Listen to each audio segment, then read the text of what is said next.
Bon, ce que nous allons comprendre dans cette partie-ci, c'est qu'on va installer Python et installer préalablement les IDE. Et Python va être déployé ici là sur un environnement Windows et un environnement Mac. En ce qui concerne un environnement Linux, on le verra plus tard.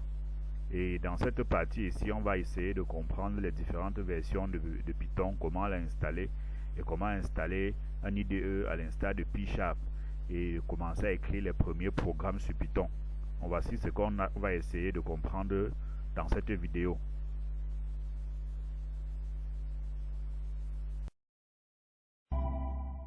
La première chose à faire, c'est d'installer le logiciel Python.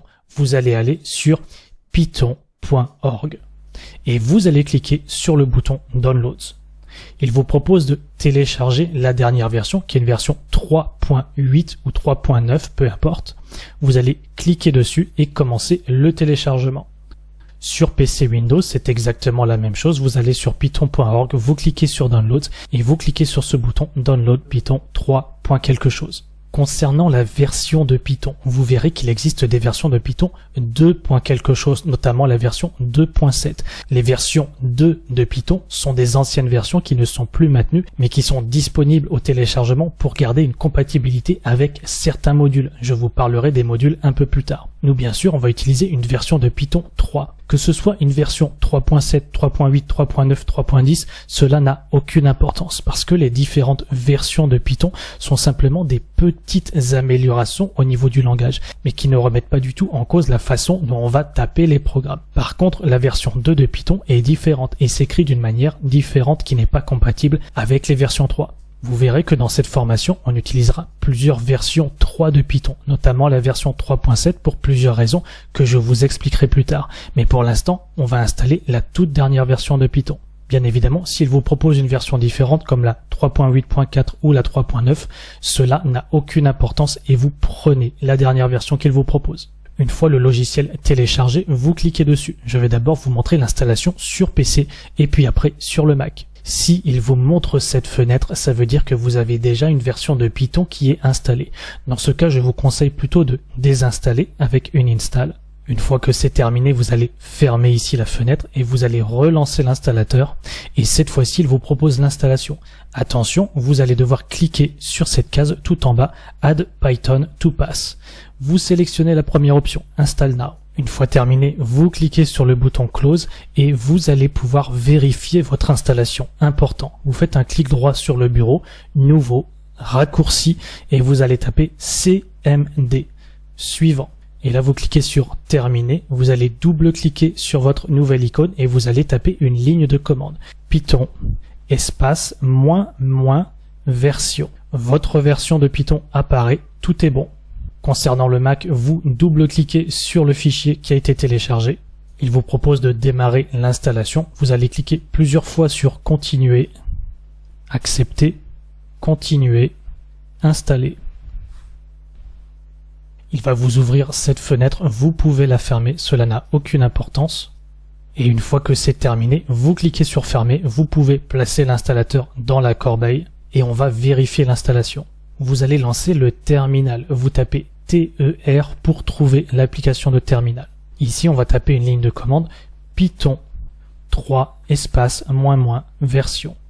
Et vous avez votre version de Python qui apparaît. Tout est bon. Remarque qu'il est également possible d'installer Python sous Linux, mais je ne couvre pas cette plateforme dans cette formation. Maintenant que Python est installé sur votre machine, votre ordinateur est capable d'exécuter les scripts Python que l'on va développer ensemble. La deuxième chose qu'il va falloir installer sur votre ordinateur, c'est un logiciel qui va nous permettre d'écrire le code source, notamment un éditeur de texte. Mais nous, les développeurs, on a besoin de quelque chose d'un peu plus sophistiqué qu'un simple éditeur de texte. On a besoin de ce qu'on appelle un IDE, un environnement de développement. Et dans les vidéos suivantes, je vais vous montrer comment installer tout ça. À tout de suite. On va maintenant installer PyCharm. C'est le logiciel qui va nous permettre de taper notre code en Python et puis de l'exécuter, de le lancer sur votre machine, mais bien plus encore, de pouvoir taper votre code plus facilement, de pouvoir le débugger et plein d'autres options. Ce logiciel, c'est votre environnement de développement. Il est disponible gratuitement pour les utilisateurs sur Mac et pour les utilisateurs sur Windows. Attention, Windows 64 bits uniquement. Si vous avez une version de Windows 32 bits, pas de panique, je vous montre une alternative qui est Visual Studio Code qu'on va installer dans la vidéo suivante. Cependant, PyCharm est plus pratique et donc je vous conseille de l'installer. Vous cherchez sur Google PyCharm et vous allez cliquer sur le premier lien JetBrains. Et ensuite, vous allez cliquer sur le bouton qui est en haut à droite, télécharger ou download. Vous allez fermer les petites fenêtres et vous allez descendre et télécharger la version Community. Il existe également une version professionnelle qui est payante. Vous avez un essai gratuit, mais nous n'avons pas besoin de cette version professionnelle parce que la version Community, qui est totalement gratuite et sans limite de temps, correspond tout à fait à nos besoins concernant cette formation. Cliquez sur télécharger. Sur le Mac, vous faites les mêmes étapes. Vous cliquez sur download.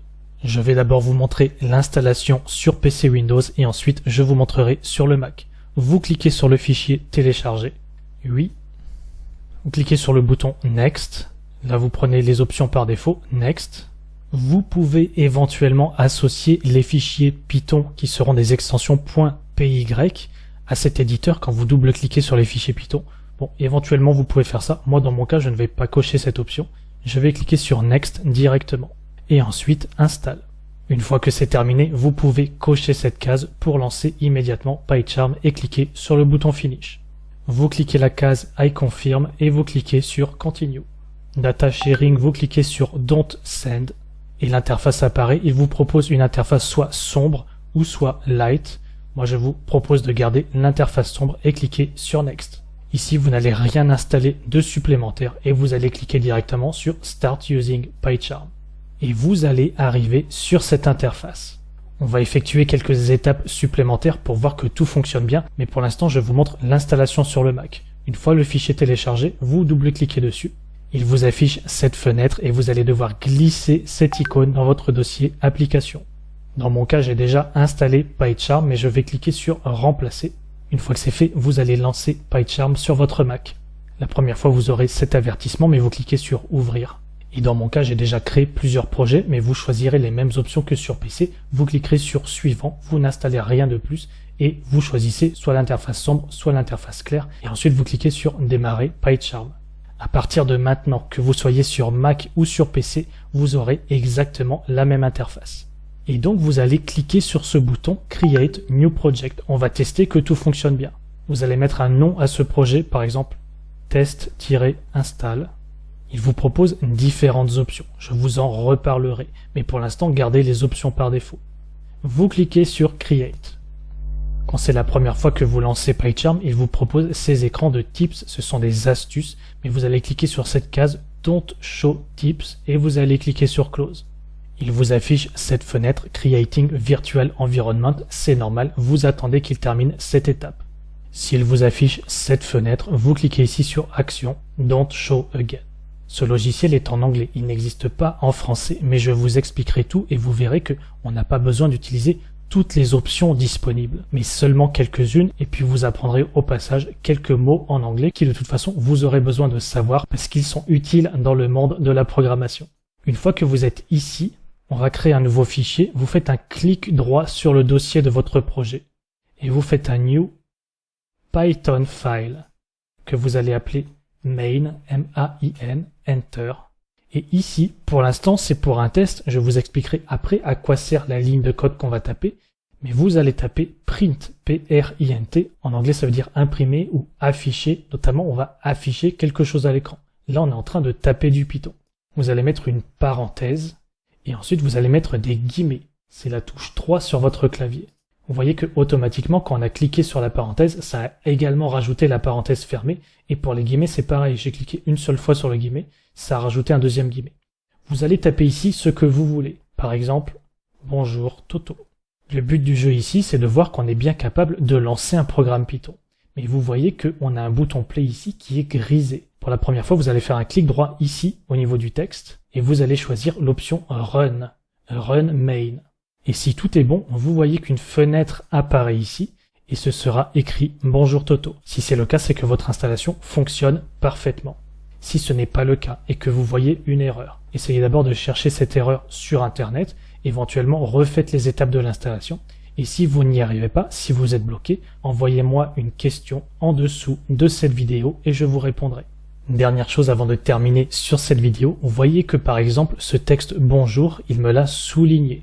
Et il me dit il y a une typo dans le Word bonjour. En réalité, il souligne ce qu'il appelle des typos, c'est-à-dire pour lui des choses qui ne sont pas écrites en anglais. Mais pour nous, cette option va nous embêter. Donc on va tout simplement la désactiver. Vous allez dans File, Settings et dans Editor, vous allez dans Inspections. Ici, vous avez une case de recherche et vous allez taper typo, T-Y-P-O. Et vous voyez que vous avez cette option ici que vous allez décocher. Ok, tout est bon pour cette vidéo et on passe à la suite. Mac, vous allez taper sur Google Visual Studio Code. Sur le Mac, vous faites la même chose et vous allez cliquer sur ce premier lien, code.visualstudio.com. Il va vous proposer un lien de download. Vous cliquez ici. Une fois que c'est bon, vous cliquez sur l'exé. Je vous montre d'abord sur Windows et après je vous montre l'installation sur Mac. Je comprends et j'accepte. Suivant.